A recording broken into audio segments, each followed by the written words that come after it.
isa geesseen immoo dhukkubni HIV isa keessatti argameera. Waraqaa meedikaala isaa ijoollee shamarranii biyya hambaa jirtan biyya Itoophiyaatti ijoollee dhiiraa gara biyya Duubaayitti fidattan nafuudha ittiin heeruma jettanii warri yaaddan sirriitti wanta an amma gochaaru sirriitti qalbeeffadhaa. Namni tokko mucaan Saawudii jirtu tokko biyya Itoophiyaarraa gara biyya kanaatti birrii ispoonsira taatee kaffaltee abbaa manaa kooti bor ittiin heeruma jettee gara biyya Duubaay karaa koo fidattee turte. Mucichi garuu gaafa meedikaala isa geessu dhukkuba keessatti argame jechuudha. Innis dhukkuba maal yoo ta'an dhukkuba HIV tu keessatti argame. Mucaan sun gara biyyaa galee jira. Mucayyoon kuniif mucaan kun wal arganiiru moo waliin agarree qaamaan kan jedhu ittiin dawwalaan na dhaggeeffadhaa. Hello. Hello. Akkam jirta? Nagaa kooti jirta miti? Nagaa. Wanta si gaafachuu barbaade inni hiriyaa keetiin natti fakkaate. Akkaataa hiriyummaa keessanii fakkeenyaaf mucaa kana kan dura qaama wal agartaniittu si walii wajjin jireenya dabarsitan qabdu? Walii wajjin jireenya dabarsitan qabdu? Walii wajjin atiif inni walii wajjin jireenya dabarsitan qabdu? Okay, ifama amma waa tokko sitti himuun barbaada. Maaliif weettee boriiftaan gara maatii keetti galtee isaa wajjin wal argitee fedha foonii yookiin immoo wal quunnamtii saalaa isaa wajjin gochuu dandeenya.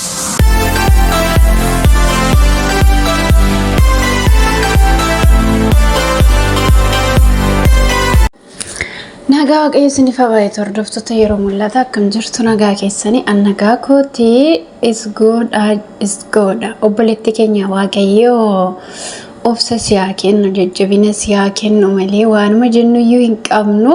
Viidiyoon kun garuu adda cituu sagaraana nyaate yeroo kana geessin kufte ta'e gaggabde ta'e dhiyyite ta'e kolfite ta'e isa kana baruun barbaade garuu maal godha mucaan guutuu sagalee nuun gadhiifne maan kolfaan ilaate asaggeeffadha hundumti keessanii yoo jechaa waan nama ajaa'ibu yeroo baay'ee jaalalumti onlaayinii kun rakkoo masaatu baay'ata. Abbaama waaqayyoo milkeessatu milkaa malee baay'een isaa gidiraa kan qabudha. Bu'aa bahii kan qabu. Asirraa amma waa baay'ee hubattu. Garuu waaqayyoo ishee baasu obboleettiin kun obboleessa kana wajjin laayiviin dabarsine yookaan immoo jireenya gaa'ilaa hin raawwanne jechuudha. Malee silaa kana caalaayyuu salphattee oolte.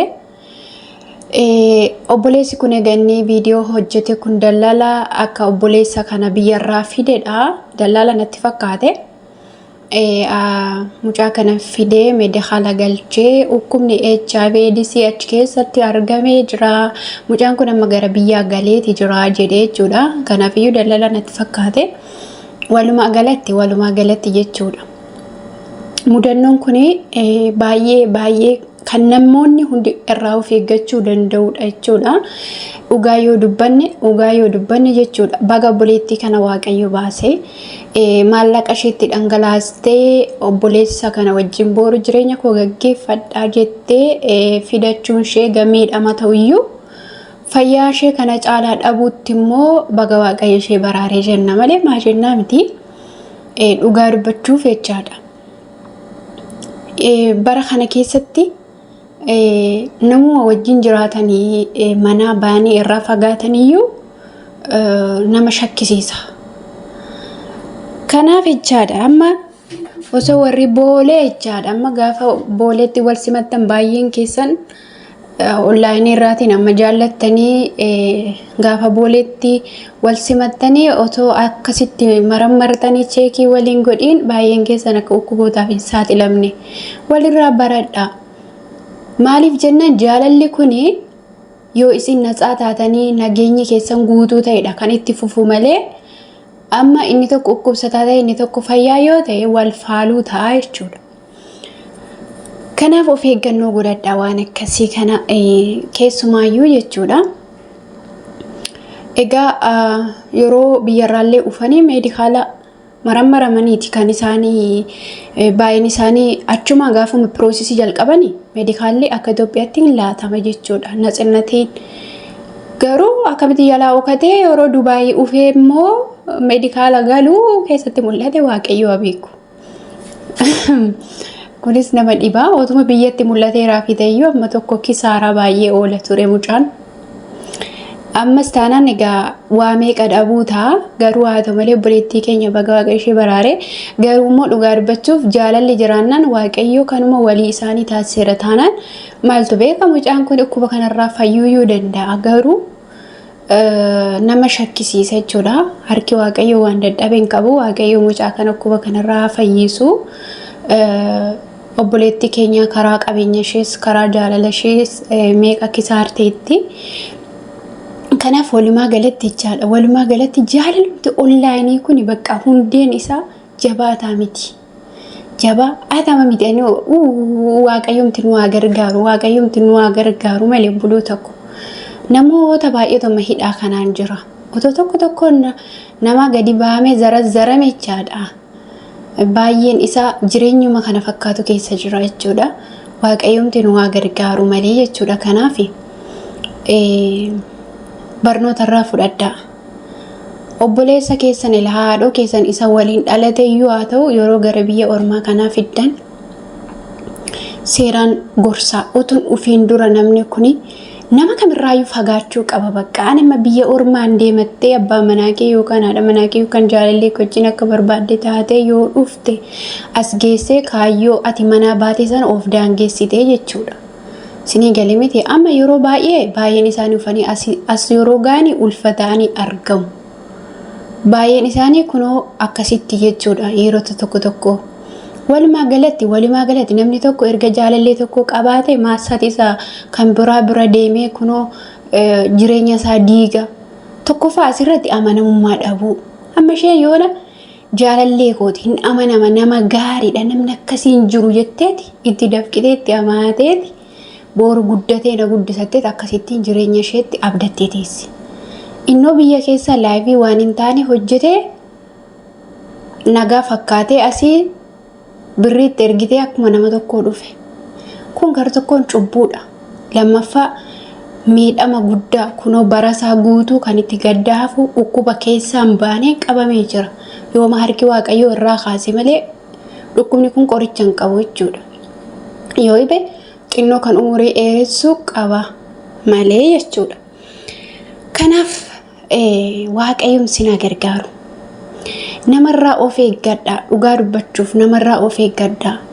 Maaliif jennaan kan nama fayyadus nama kan nama miidhus nama jechuudha. Kanaaf walumaa galatti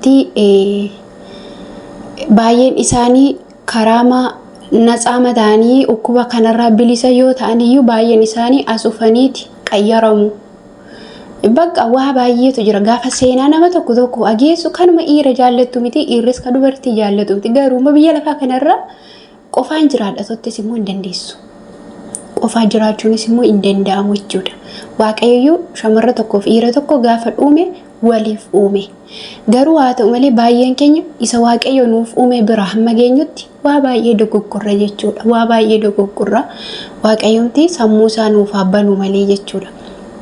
Kanaaf egaa warri booleetti simattanis otomaatiin hin beekii warri waliin galtanis akka akkasin taanee fi dura gara mustashfaa yookaan mana yaalaa sana deebaa cheekii wal godhadha.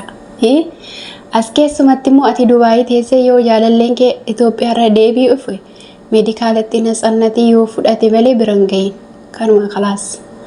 Maaliif jennaan nama sana dhabdee ofis dhabuun qabdu waan ta'eef.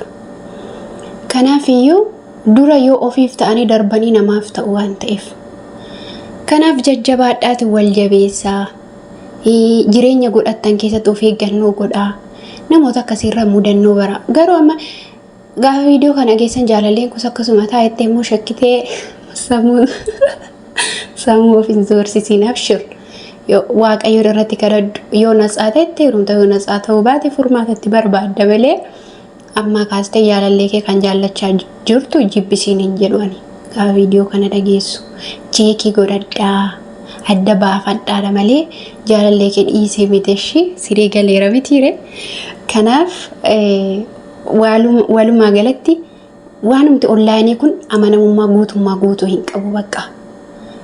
Guutuu hin qabu wanti onlaayinii kana. Kanaaf sammuu keessan itti of amansiistanii jireenya keessan boruun abiinaan isiniin jedha. Turtiin waliin gootaniif galatooma. Warri haaraa taatan like subscribe gochuudhaan obboleettii kana immoo jajjabina ishee faalaatu isa darbee caalaa isa dhufutti waaqayyo ishee milkeessu malee maal jenna.